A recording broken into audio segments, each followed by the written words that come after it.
দায়িত্বাবাবু, ভোগ দেবেন না আমাকে?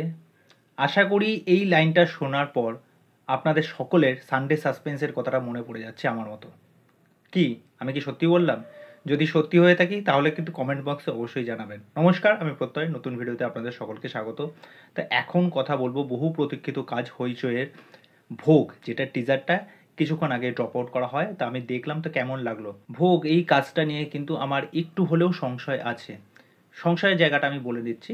প্রথম কথা হচ্ছে, যখন গল্প পড়েছিলাম সেখানে সিন বাই সিন যে বিষয়পত্রগুলো মানে আমার মাথার মধ্যে ফিট হয়ে আছে না, এবং যেই জিনিসটাকে আমি ভিজুয়ালাইজ করতে পারছি, যেটা কানে আমি উপলব্ধি করতে পারছি, যেই ভয়, যে থ্রিল ব্যাপারটা, সেটা কিন্তু আমি ওখান থেকে অলরেডি পেয়ে গেছি। এবার এই সিরিজে সেই বিষয়টা কি পাওয়া যাবে, এইটা হচ্ছে চিন্তার বিষয়।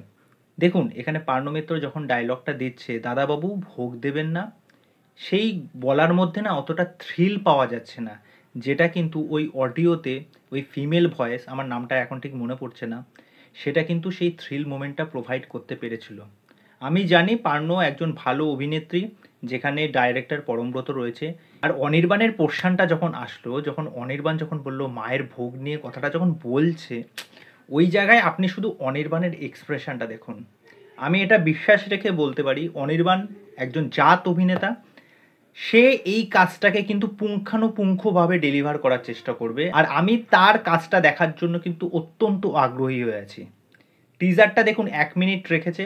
1 মিনিটের মধ্যে কিন্তু তারা সেরকমভাবেই কোনো কিছু কিন্তু রিভিল করেনি অতটাও। কয়েকটা পোর্শন, একটা দুটো ঝলক, এবং ওই যে আইকনিক যে কথাটা, যেটা বললাম, দায়িত্বাবাবু ভোগ দেবেন না আমায়, এই কথাটা কিন্তু রেখেছে। তা টিজারটা দেখে শুধু এইটুকুনি বলতে পারি যে অনির্বাণ কিন্তু এই কাজটা দেখার আগ্রহ অনেক গুণ বাড়িয়ে দিল, এবং ব্যাকগ্রাউন্ড মিউজিক যেইটুকুনি আমি শুনতে পাচ্ছি, ব্যাকগ্রাউন্ড মিউজিক কিন্তু বেশ ভালোই লাগছে। আমি ওইটার সাথে আমি তুলনায় যাচ্ছি না, এই টিজারের নিরিখে কিন্তু আমি কথাটা বললাম। ঠিক আছে, শেষমেশ একটা কথাই বলবো, সেই গল্পের 10-15 মিনিটের অংশ মনে পড়ে, সেটা কিন্তু ব্যাখ্যা করা যাবে না। সেটা যে কি ছিল, যারা জিনিসটা পড়েছে আর যারা উপলব্ধি করেছে, শুধুমাত্র তারাই কিন্তু বুঝতে পারবে।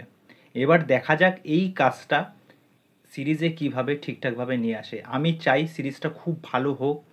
এই যে ভোগ, এই যে গল্পটা, এবং যারা এটা শুনেছেন, পড়েছেন, সেটার অথেন্টিসিটি যাতে নষ্ট না হয়, আমার এইটুকুনি বলার।